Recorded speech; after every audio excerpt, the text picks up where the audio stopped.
One. Hey, good afternoon, folks. It's Dr. Gonzo, and thanks for tuning in today at this edition of What's Going On Southlake. As you remember from the introduction of the first show, what I wanted to do is set up a set of interviews with leaders in the different parts of the community of Southlake to talk about what's going on now that we have this COVID-19 situation going on. And last episode, or the first episode, was actually with Armin's from Armin's Restaurant, which came out really good. So if you guys haven't watched it, go to the link on my channel, and you can actually watch it. But today, we want to do something really special. It's special to me and to my family because my oldest boy, Julian, is a senior this year and is graduating and going to TCU. There you go, baby. And so what I thought it would be cool with a lot of encouragement from the other adults on this show was to do a podcast and an interview with the Southlake Dragon Varsity hockey team led by Coach Knute Anderson, and with him he's got the four captains, Martin McManus, Julian Gonzalez, Dyab Asdi. He's got the coolest name. The second coolest name is Mr. Noah Preston in the house. How you guys doing today? Awesome. Pretty good. Yeah. Good.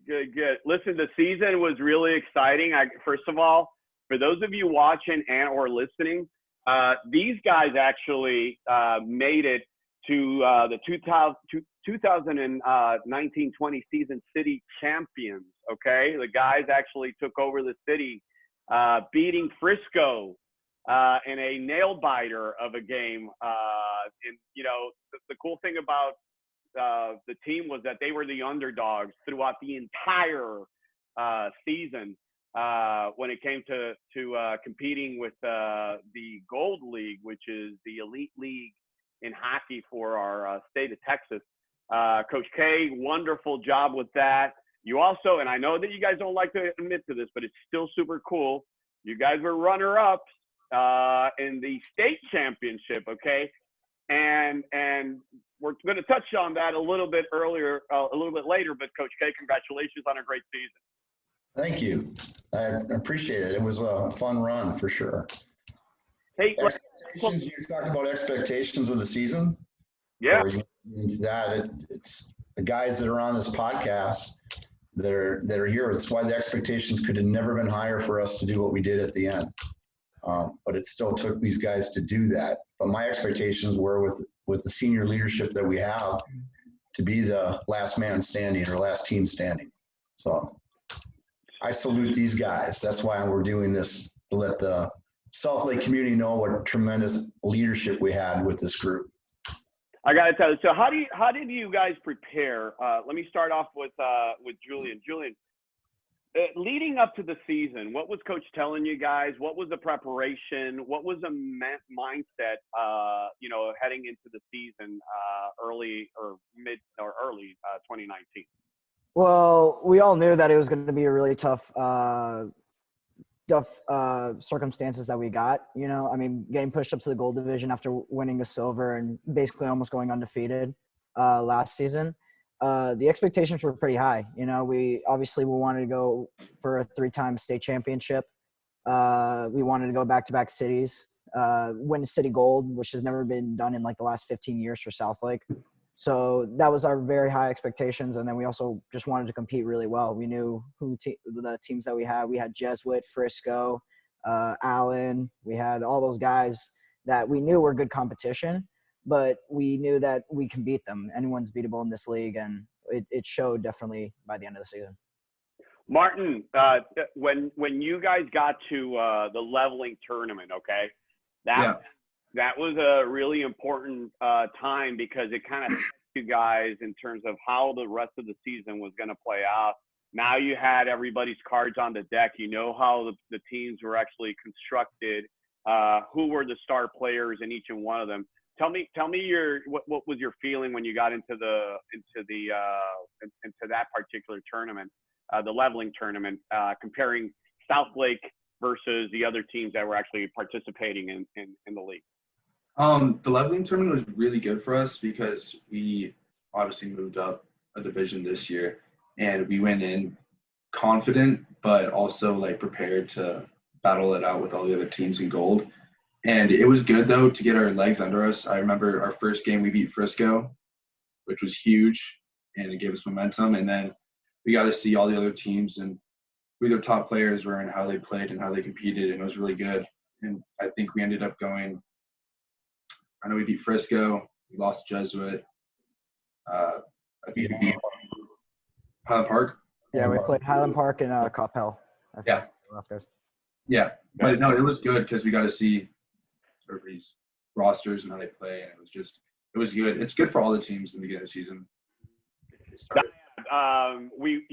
You were on your head, okay, the entire season. I mean, you were doing some stunts and moves. I mean, Spider-Man had nothing on you. Tell me how it felt, being a senior and starting, in the goal, and how was the support from these guys, during the games? And one of the things that I have to tell you, got to tell me a little bit about how do you have short-term memory loss, particularly when things are not going your way.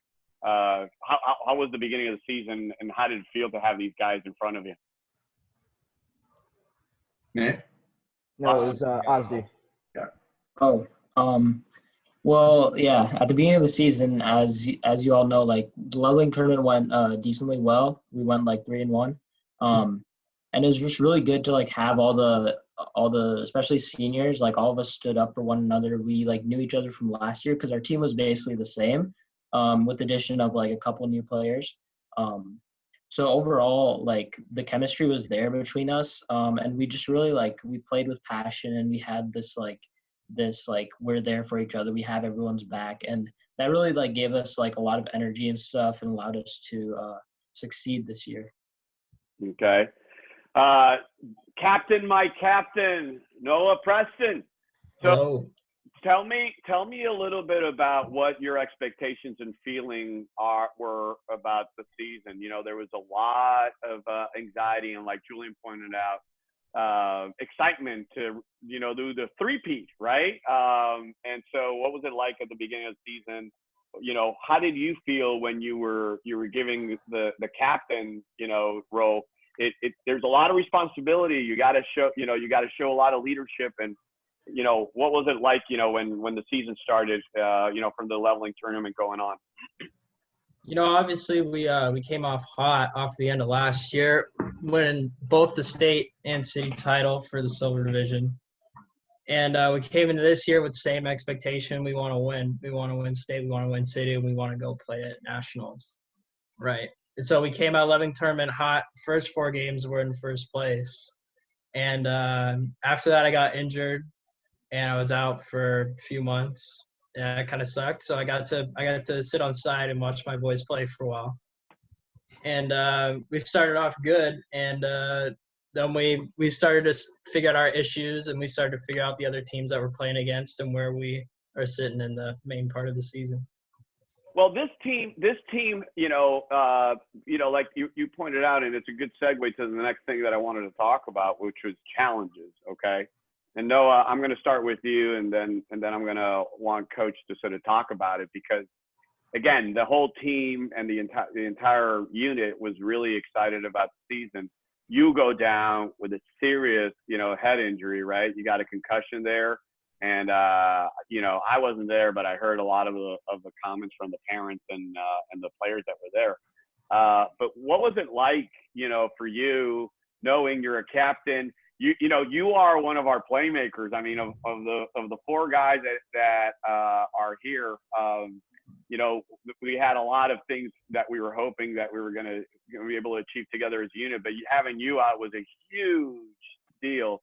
Tell me, what was it like, and how did you have to adapt as a leader? Okay, now not being on the ice with the boys, and how did you motivate and keep their focus on the prize while you were, dressed up and not on the ice?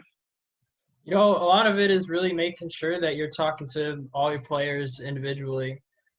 just when you're off the ice, because you don't get to share that time in practice or on the bench or whatever with them. So in the locker room, you got to make sure you're talking to everybody, you know. And a lot of it is I'm not really too worried about it, because I know I have these other guys, captains right here, that they're awesome and they can do anything they want to. These guys are great. So Coach K, tell me about the challenges. You know, having Noah out for a good stretch of the season, or that first part of the season, was really a big deal. You know, you did have the regular injuries that a team suffers throughout the season, but how did you manage? How did you help the kids and our boys sort of stay focused on what they were trying to do? Well, we played 18 games that were a 1-goal game. And I think if you look back at last year, I think Julian talked about it, and Marty certainly, and Dyab and Noah can all attest. We could roll out of a locker room, fall asleep for a period and a half, and still win by 4 games at Silver last year. We were a pretty powerful team at Silver. At Gold, coaching staff and these guys here all knew that it was going to be a stand in the middle of the ice rink and slug it out. And it was going to be the team that didn't make mistakes. And we had to just continually hone our game and try to cut down on amount of penalties or get a better power play, work a better PK, a better system on the attack. So there was always something that we were working on, which I think was good. I always tried to communicate with these guys, direction that we're trying to go, what it was going to be like in the fight that we were in for, because I knew that they had the character to stand toe-to-toe and fight and not kind of wave the flag. Because down the stretch, we were out of the playoffs for a long time. Yeah. I mean, we were sitting at 5th place for a good 3 weeks, and we'd battle back and get into 4th and then fall back again. And we really needed to get on a little bit of a run. And, you know, I remember talking to Martin specifically. We needed to win 3 out of our last 4 games, or we needed to make sure we took points from these teams that were ahead of us. And there's no question that part was the biggest challenge, was constantly be fighting to get that playoff spot and in position for playoffs. And then, of course, always building towards state. We knew that we were going to have our hands full there. We also knew that we needed to qualify for state. So I give all the credit to the kids. I'm sitting on the bench and they're on the ice working their ass or their tails off. Sorry, I almost got one there. They're working their tails off to get us to that position. And man, what a great job they did. Really stick to what these guys did. So that was the biggest challenge, was just that. We had to play strong 3 periods of hockey. We had to get better as a team, and we really had to refine our game to the point where we were a well-oiled machine, which we were at the end of the season. Okay, so you hit on a couple of really good points, and it had to do with focus. What do you gather from these young men? Okay, being constantly at the midway of the season, not where you know that they can be at. Okay, and then all of a sudden scratching their way to the semifinals. Okay, because Right. was really a really cool story too, because the semifinals to state, you know, everybody was like, we're gonna go home, right? We're done. It's done, right? And all of a sudden, I mean, talk about pulling a hat trick. Coach, what do you want to comment on that semifinal game? I mean, Well, so I'll go back to right before Christmas break. We got run out of the Eula Star Center. I wasn't there. I was actually out of country, by Jesuit, a team we knew we'd have to beat in cities, and was going to be a team that we needed to try to catch. And I tell you, my conviction was I always felt I had the strongest team in state. And these boys will tell you that I never once wavered from that. And they might have thought I was blowing smoke up their rears with it, but it's what I really believed, and I never wavered from it. And after that game, I think I wrote these guys all a letter telling them what we're going to do at the end of the year, but here's what we had to do to get it. And I made them really become introspective, think about, you know, I asked them point blank, is this team worth it? And because if you guys don't believe it's worth it, the entire team is not going to follow. These are the guys that are out there in front, and everyone on our team follows these guys. And man, they really rose to the occasion. I just can't be more prouder of this group of leaders that we have. So yeah, the Jesuit game, you know, we got in and we got a 3rd seed, which was great. I mean, we played Jesuit, which had a fantastic year. They were a state champion. So we had to beat 2 state champions, and that first one was going to be a tough tilt because of what they did to us last time we played. Right. And it was just back and forth, five or six lead changes in that game. Classic gold semifinal game. I mean, you can probably go back and look at it at Live Barn and look at it. I'd pay good money to see that game.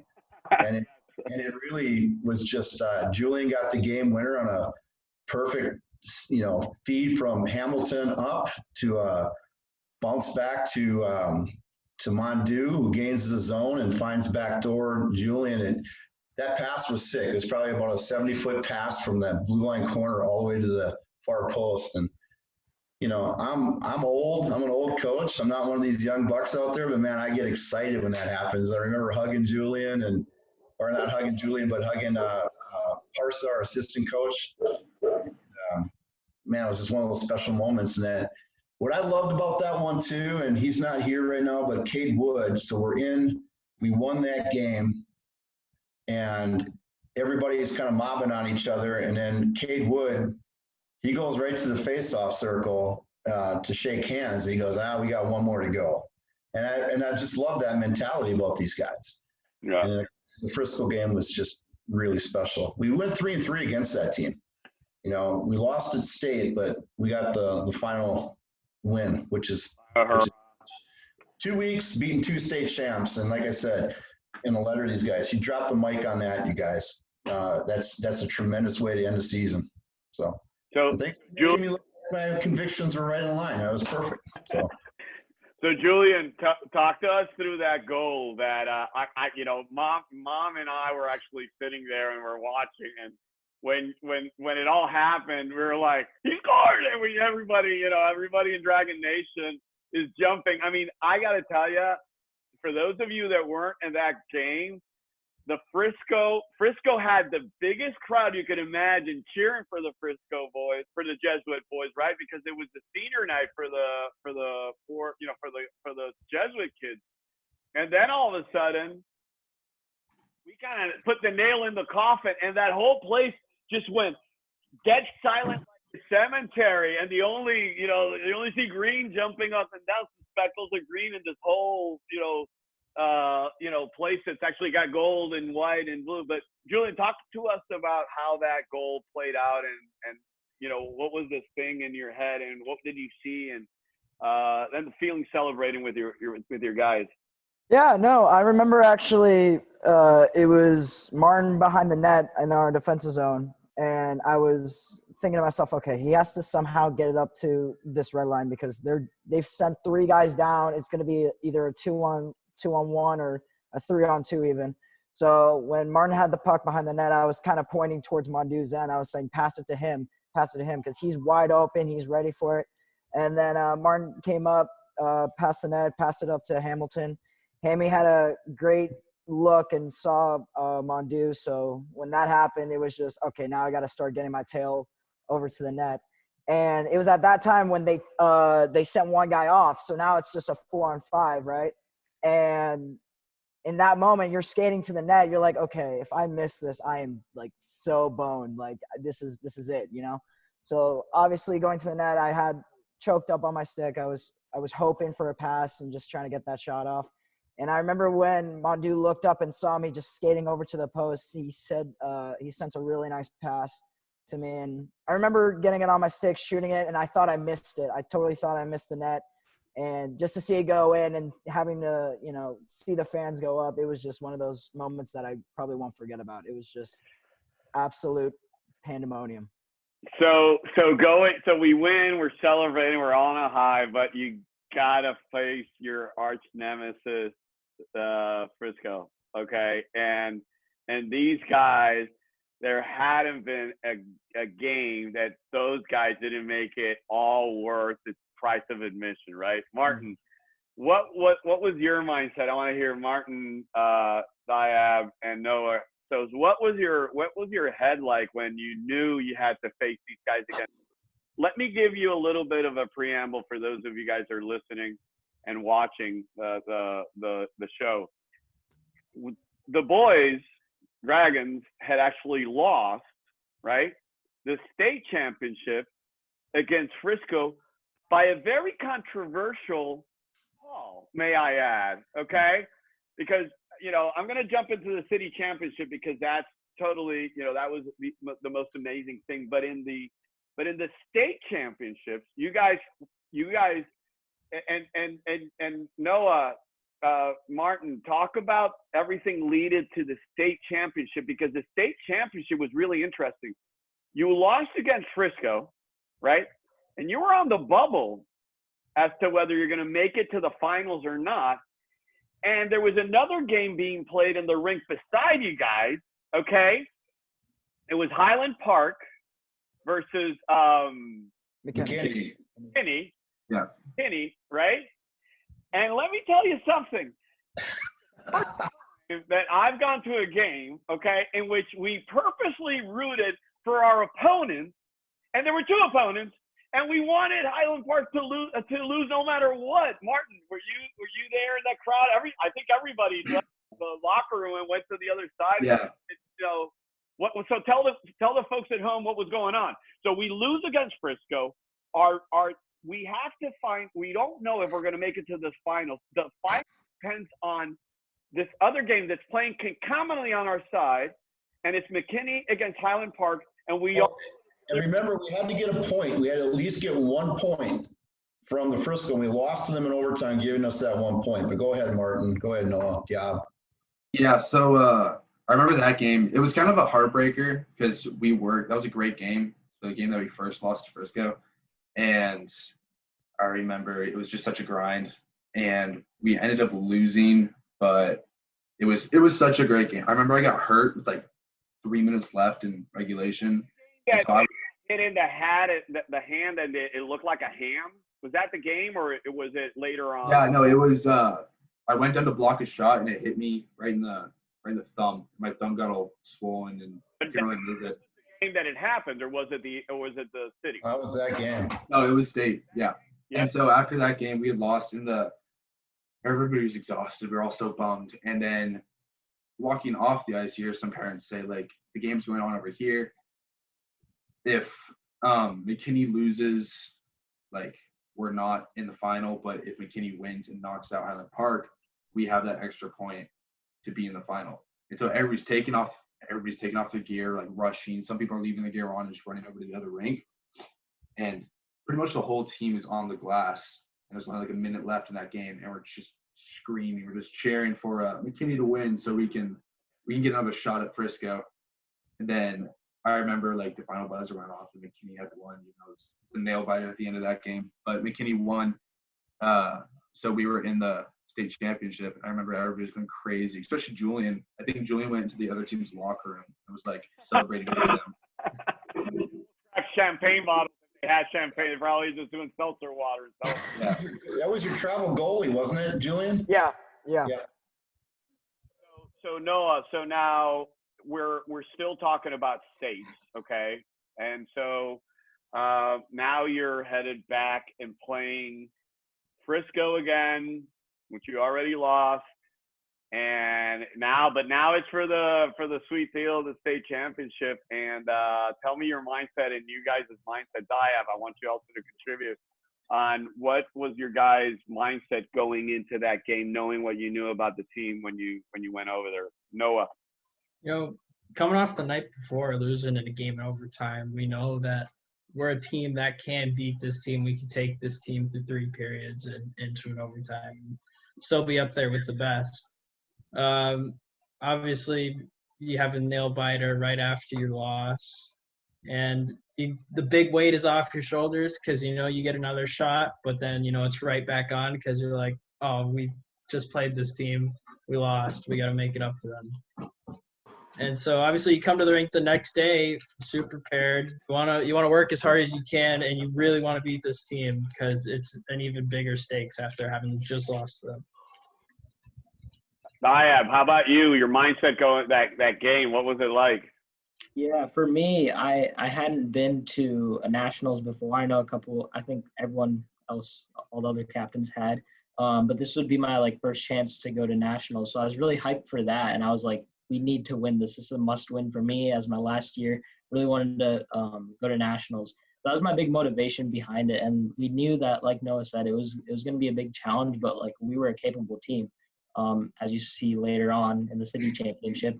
But yeah, we knew that we could beat them, and we had a very good chance, but it ended up not going our way, unfortunately. So I do want to call a shout out, and Coach mentioned him a little earlier in the show, is Cade Wood. Okay, now let me tell you, all the boys have hearts of lions. Okay, but that boy, he's something special, right? I mean, let me tell you, in the game in which you pull the goalie, okay, and Frisco is trying to score with an open net, and that boy left his heart and soul out there because he was not about to let those guys score on an empty net. What do you have to say about Cade Wood? And he's actually coming up the ranks now as a member and a leader in that team. What did he show to you in that game when he knew we were losing? There was no way in God's green earth that somebody was going to score in that empty net, Coach. No, he just brought that edge of a competitor. These guys all have it as well. And some of the guys that we had through the year had to develop that edge and that competitiveness. And the guys know that too. You look at Dyab, for example. Dyab went 2 wins, and when we played Frisco, he had 2 wins against Frisco. When we had to get the W in states, or at least a point, he was in net. At that point, he kind of owned Frisco a little bit. He had him right where we kind of had him in his glove, And, I think through that game, that competitiveness where we didn't quit, one of the things that I'm going to talk about that I liked about what we had happen is Monday at practice, after a devastating loss to Frisco, where we lose 2-1, and we don't win state, but we did go to our 4th state championship in a row. Let that sink in, guys. You've gone to 4 state championships in a row. Some guys never get one. We've done it as a program 4 times in a row. Everybody was at practice the next Monday. Some guys like Martin were hurt. I mean, it was Looney Tunes how big his hand was. He looked like Fred Flintstone when his rock car ran over it. It was just throbbing. He was there. Gage was hurt, but everybody showed up. That's what I wanted to see. That's what I knew that this team had really started to grow beyond what I could teach them or coach them to do. They had just taken over. And it's leadership like that, But, yeah, Cade, let's talk about Mondu. We mentioned him, Leland, Hammy, your cousin, Gage. It's just the whole team. Little Evans in net, young goalie did a great job. So we can go on and on about all the guys on the team, but I really want to focus on the senior leadership here. That's totally fair. I want to point out what Coach said. Okay, you guys having the opportunity to be in state so many times. There's very few teams, even in professional sports, that have the opportunity to do that. And boys, whether you lost or won, and in state you didn't make it to the champion, being the champions, but you are champions, okay? Because even, and I'm going to say something crazy for these guys that are Dallas Cowboys fans, even the Patriots, okay, have made it to the Super Bowl and lost several times, okay? So, but it's the fact that you repeated and were able to have that experience again. That was what makes you guys champions, okay? Don't forget about that. Well, let's fast forward. So we win in city, okay? And guess who we're now facing? God, it seemed like we played Frisco like 100 times this year. It was like again with Frisco, but that's all right. It was every other week almost. Yeah, Good. We did very well. Again, and tell you, for the listeners and the people viewing the show, there is no love between these two teams. I'm telling you, they took the ice and it was like World War III, right, boys? I mean, there was no smiling at each other. It wasn't looking. Noah, what was it like taking the ice, knowing Briscoe? Oh, here we go again. Because I guarantee you, they were feeling the same way you. They're like, "Are you kidding me?" You know, you're thinking about it all day. You get to the locker room, you get dressed, you pull your pants up a little bit tighter, a little bit higher, because you're going to get a few cross checks in the back. And, you just got to give it to them as hard as you can. Yeah, what was Martin? What was it like being on the ice after that first puck drop? Playing these guys again. How was the chirping going on? Was there a lot of shoving, getting into mental games? I don't know. It's kind of like what Preston said. Like, in the locker room, you're thinking about it all day. Kind of have some like butterflies. You're a little bit nervous, but once you're out there and the puck drops, it's just like every other game.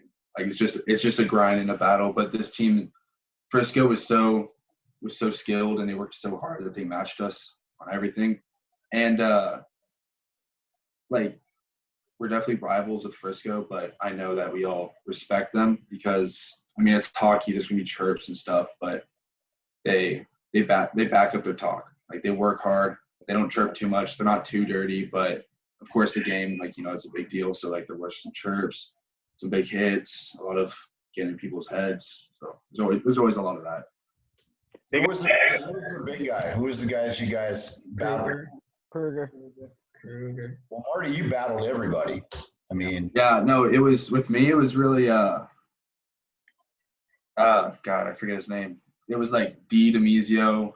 I had all their like forwards because I'm the only defenseman here, but it was like D. Demizio, Hogan, Michael Kennedy. Those were the big three I had to like pretty much lock down. And let me tell you, a lot of respect to the Frisco boys too, because Coach, you got to agree, they always put out a really good product, and they have a really good group of coaches over there as well. We have.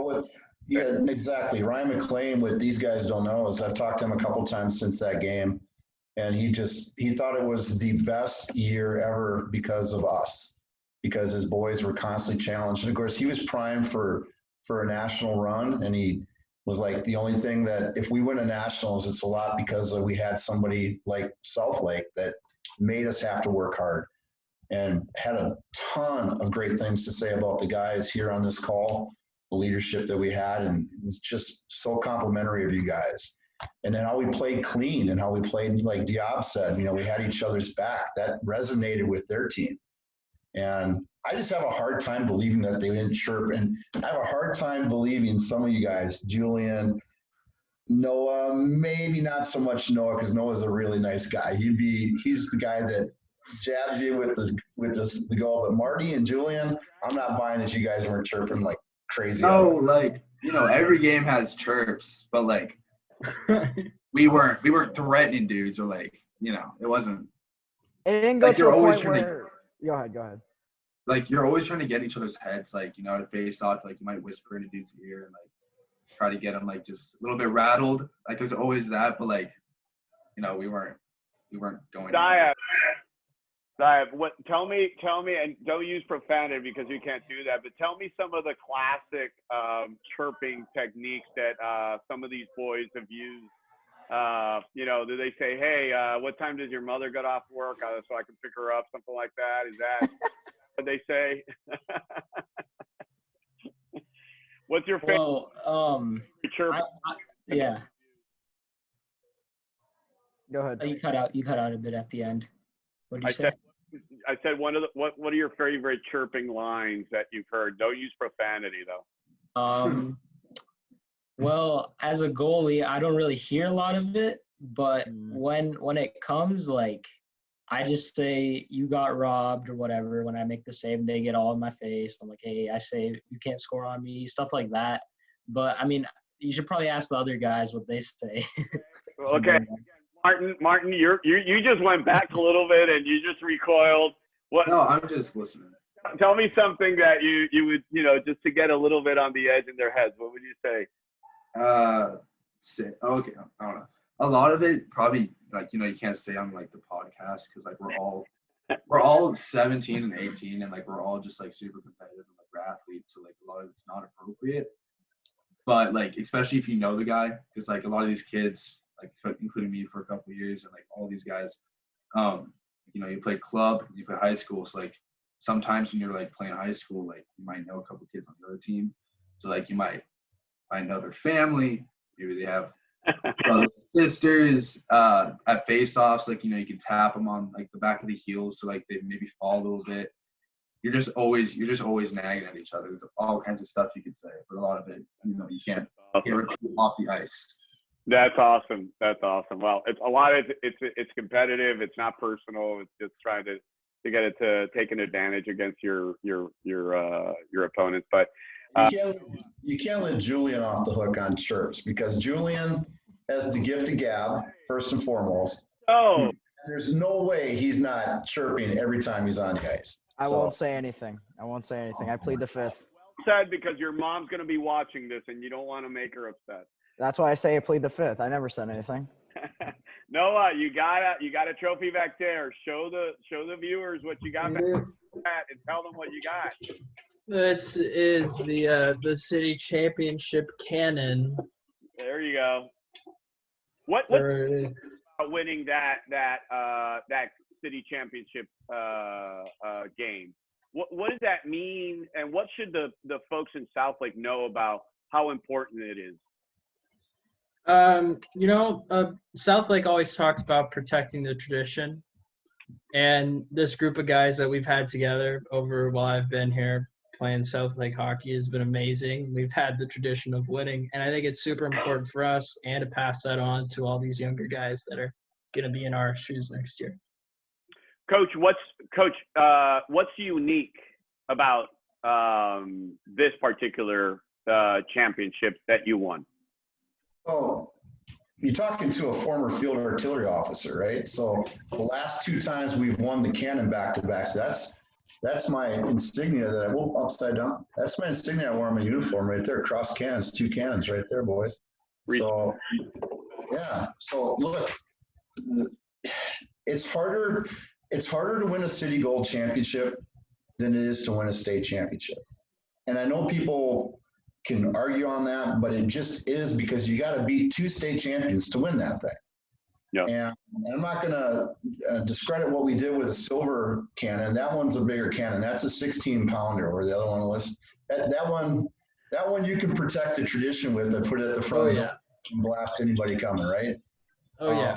So that's a special one. And to have the Southlake's name on that for the first time in a long time is a big deal. And kind of going all the way back to the Christmas, we had a Best of the West tournament where the old AT&T was the Southwestern Bell Championship before the cannon. That was the last time 15 years ago that Southlake had been on that. But we won that championship over the holiday or Thanksgiving break. So pretty cool. We're in possession of the 2 last city championship trophies even. So these guys it won't sink in because maybe there's still a little bit of bitterness on state. And then of course, not having a chance to play at nationals. Nobody did this year. They should really take a lot of pride in their legacy of what they did getting that thing. So well said. Okay, so we're so we win city. We're trying our best to try to get into nationals, and there was a good chance because of our record and our tradition and our history with playing at nationals that we may have been able to play. And then all of a sudden, COVID-19 hits, and life as we know it comes to a complete halt. Tell the viewers and the listeners what is it like when that happened, and how's that affected you today? Coach, start with you. Well, my lights behind me right now are black. That's hockey rink. We had 2 rinks completely shut down. Our building's completely shut down. There isn't kids all playing hockey. There's not adults playing hockey. There's not skill camps going on. It's one of those things where I talk to my mom and she'll tell you it's not back to the days of polio, because she grew up in born in 36 or in 39. And she'll tell you that this is unprecedented even for her. So I take a lot of comfort in the fact that these boys were able to play a city championship. I can't imagine if this, clearly our nation's health is paramount, but from a perspective of a coach that works so hard for these kids, and these kids work so hard for each other, I'm glad they were able to finish their senior year with a championship and not have that taken from them. Clearly their health in front of us right now, they all look good, guys. That's the most important thing, but we'll get through this. I think typical of anything else that we do as Americans and as hockey players, when we hit adversity or we have these type of moments in life, we tend to come out a lot stronger than we went in. Yeah, I think it's going to make us stronger. I'm seeing families spend more time with each other, taking walks, and it's fun for me seeing your guys' faces. To be honest with you, this is a real treat for me. So that's my take on it. We'll get through it fine. Just get everybody healthy and get them back on the ice when we do that. Asdi, how this whole thing with COVID-19 has affected you, changed, and tell me some good that's come out of it. Well, like, obviously there's no school, and that's something that, like, I look forward to, like, not because just, like, schoolwork, but more so as, like, for friends and, like, kind of structured. Like, I'm gonna start with the negatives and I'll move to the positives, but, like, what it's done is it's kind of made me a little lazy in a sense, because I don't have a lot of pressure on me to, like, stay scheduled and do this stuff. It's just stay at home. I can really wake up whenever. I can stay up as long as I want. So there's not, like, it's kind of just like I just stay at home and do whatever I want, really. And yeah, it does get boring at times. But I have to say it has brought me, like, closer to, like, my family. For example, like, my grandma's at my home right now, so I really have to take care of her while my dad's in meetings and stuff. So it's really got me closer to her. And yeah, just like our families, like, bonded together more because we were closer together and stuff like that. But yeah, and then in my free time, I have time. My dad's always forcing me to try to learn something new. So Yeah. learn, like, just some, like, coding languages or whatever it is, stuff like that. Julian, how about you? How's this experience changed you? What good things do you think have come out of it? I mean, just like Ozzy said, I've become more lazy, I would say. Same thing. I'm waking up as late as I want to. I go to bed as late as I want to. And there is some rush into schoolwork still. You still got some due dates that you got to make up and all that stuff. And, you're not in the classroom actually learning. You have to do it yourself, which, I mean, is going to happen in college for all of us. And, we just got to start getting used to it. So that's probably the negative side, I would say. The positive side, I mean, I'm with the family more often, and I've become a lot more closer with the brothers and all that stuff. So, it's been a really great time. It's been a really great time, surprisingly, I would say. Good. Noah, how about you? What's good? How's it affected you? But what good has come out of it? I was out of the country when all this blew up, and they were shutting borders and stuff. And luckily, I made it back here right in the nick of time. And so over in Europe, I saw how scary it was. So I come back, and I'm worried about my friends and family and stuff. And so most part, I'm just kind of taking it easy, and I'm going to work. I'm still getting hours, which I'm pretty fortunate to have that, which is a really good thing that's come out of it. But yeah, I'm just glad to see all my loved ones being safe right now. Good. Martin, good and bad, or what things have changed with the COVID-19 that you didn't expect, and what good things have come out of it? Some bad things would be less, I feel like less self-disciplined, like how the other guys were saying, like, I'm sleeping like 13 hours a day, and then I wake up and then I do some homework. I don't know. It's kind of weird because like how Coach said, like, we're living in history right now. Like, this has never happened before. Yeah. And it's just kind of surreal sometimes. It's also pretty scary, but like I'm pretty confident that everybody will get through it. Another bad thing is I can't work. I feel lethargic. Try to stay in shape, like I work out, but like it's not the same. School was fun in the sense that like you get to hang out with people, like every day in class is the same people, you're scheduled. It's nice though, like not having as much homework, even though we're still doing online school. Yeah, pretty much it. You know. Okay. Throw some guys, and you may want to use Coach to help you continue to do this. I'm gonna throw out a challenge for the four of you guys. Okay. What if you would be able to actually still work out and do drills and all that stuff without actually having to be in front of each other? Why don't you use a platform like this, okay, and set up, even if it's just lifting weights, to cheer up each other, to give you, each and one of you can watch you, right, and try to figure out how to do it in a secluded environment that we live in right now. Just use the televideo mechanism just to continue to keep yourselves out of engage.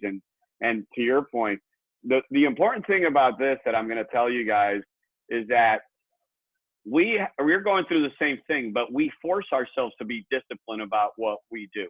And this is a lesson for an adult. Okay, this is adulthood 101.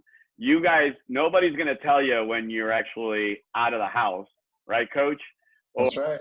Or you're not going to have anybody telling you, hey, you got to do this. You got to do it yourself. So I'm going to encourage the four of you to figure out a way how you do create your own structure, so that way it becomes your thing, because you can't depend out there in the world of a lot of people, right, Coach? That's exactly right. And one of the things that you guys, and I talk about legacy all the time with seniors and the captains, is you're all leaders of men. You guys have gone out, and the competitive spirit of hockey, give me a break. I mean, if you can lead in that, you can lead in almost anything.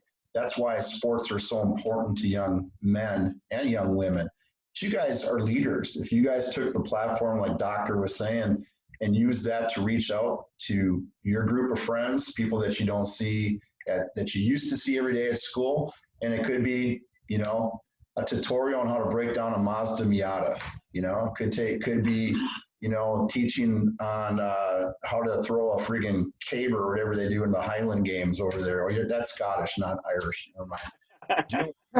I mean, yeah, those things that you guys all bring to the table as leaders can transfer that into anything that you do the rest of your life. You will always be leaders. You look at guys like Dr. Gonzo, that's a leader in his field, or anybody that's a captain on anything or a leader in business. Find out more often than not, they were also a captain of a sporting team or a captain of a debate team. They were a leader.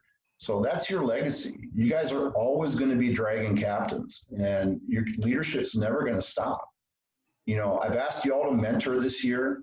I asked Dyab to mentor Evans. You did a wonderful job. I asked, Martin to mentor guys like Colin Noon, who did a fantastic job, and Gonzo with guys like Hay and Jacob Arnold, and Noah, just overall always being present with a smile. And I gotta say too, just a little tangent here, Doc, Gonzo, you do a great job on this type of stuff, but I gotta tell you, Noah over here, who's always out of country, and where are you going, to Oxford, Noah? Yeah, I'm going to Oxford Brooks. There you go. So you got a big brain, but here's the thing, and congrats with TCU to Julian, but you got a little bit of this, I don't know, surfer / James Bond kind of a quality that you've cultivated. You've got like military boots with red flannel, and then there's guys like Marty who, I would absolutely would share a foxhole with you, Marty. You've been a strong backbone defender for us for so many years. Job, you were in the net for every big game I could think of last year and huge games this year. You were just such a tremendous guy all the way through. And man, I was just so lucky to have you guys as senior leaders. I mean, just couldn't ask for a better job, and the conviction that you brought, you never once wavered from what I was saying. Marty, you always kept me on my toes because I called you a pragmatist. You always gave me I can't say the S word. He always gave me crap at practice, which I loved. It got me fired up, which I, right? And the sacrifice that you guys all did this year, you know, playing through injuries and all. I didn't know if you were coming back from your head injury. Didn't know if you should come back. We watched that real close. And the last thing I'm going to say is you guys just didn't play hockey. You were part of the community. You gave back to the community. You did a charity game with the police force for Fort Worth, which, boy, that was a real butt kicking, right? So, and then you also did the bowling for turkeys thing, which we threw out there. You all brought turkeys. I love you guys, you know, and I've always said that love is a big part of it, and we throw that word around. This is the time, what we're going through with this country, that you need to love on everybody. Happy to hear that you're doing it with your families. So I can't thank you enough, guys. Thanks, Coach. So Thanks, Coach. that's awesome. I think we're just coming to the end of the show now. So I wanna give the boys an opportunity to address Southlake Dragon Nation. What do you want to say? You know, everybody, you know, all of you guys are going to really good schools.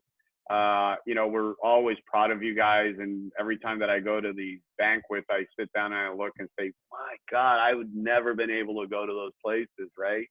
So a lot of congrats to you guys. But tell the listeners and tell the people viewing the show something, you know, say something to Dragon Nation as your, you know, hurrah, see you guys, you know, later. And what do you want to say to Dragon Nation? Julian, why don't you start? I mean, there's a lot of things I want to say, really. I mean, you know, moving just like Martin, because Martin was the first guy I ever talked to. I mean, what was it, 7-8 years ago, I think? Yeah. I mean, this community really built me up. And, you know, from getting a black and white jersey with nothing on it and just the number 48 to now wearing a Nationals patch and having 2 city championships and state championships under my belt, it's truly something that I won't live without. And, you know, you're going to look back on these moments and think, wow, I can't believe this actually happened. I can't believe I was a part of this team. I can't believe I was part of this legacy, really. And, you know, to leave it all behind, to go move on with my life, to go to TCU and all this stuff. It's one of the toughest things so far I've been able to do. And, you know, you're leaving behind an era almost. So, I mean, you can't really say much else, really. Martin, what do you want to say to Dragon Nation? I would just tell all the kids, because I remember I moved here in 5th grade. I'd never played hockey before, and like 5th grade is very late to learn how to skate and stuff. And it was always my dream to just like play hockey and just do well and succeed. And then now being a senior, like played club for many years, was supposed to play juniors this year, but I backed out of that. Went to nationals, won state a couple times. Like, I would just tell all the kids who have like dreams to play, you know, on football or be valedictorian or whatever, like just don't give up, because Southlake is such a great place because there's so many resources and opportunities. Like, you can definitely reach your goals. Noah, what do you want to say to Dragon Nation? Well, first off, I want to say thank you to everybody that supported our program over this year and over the past years of all of us playing on this team. And it's been awesome for the support that all the sponsors and all the parents have given us. And I want to say something to all the other seniors out there. Just make the most of the time you have left, because even though prom's canceled and we'll probably not have a graduation and all this, and it's good that we get to spend more time with our families. And yeah, that's all I got. Asdi, Dragon Nation's waiting to hear from you. Well, kind of similar to Gonzo and Marty. Like, I moved here, but I actually moved here in 8th grade, I believe, halfway through the year. I moved from Minnesota to Coppell and then over here. So it was a pretty interesting ride. But when I moved here, like, moving to Texas was a big thing for me because I had a bunch of childhood friends back in Minnesota, and moving over here, I knew it would be tough to like make a friend group and all that. But hockey has been like the biggest thing that has allowed me to create more friends and just be a more social person. And I'm really good friends with all the people on the team, which is great. And I can't thank the coaches enough. Coach Knute, Coach Dan, from JV. They've all been like so influential in like my life and have made me such a great leader. And I'm glad to have those skills and have those people in my life to do that for me. And I'm happy to be able to use that in the future. As far as for the next years, I just want like the Dragons to just keep that tradition of having each other's backs and being there for each other. Always just all those Dragon traits that we have, working hard, showing up to practice, being Dragons, all the qualities. But yeah. Well said. Coach, closing remarks. What do you want to say to the upcoming team, and what do you want to say to all the Dragon community listening and watching us?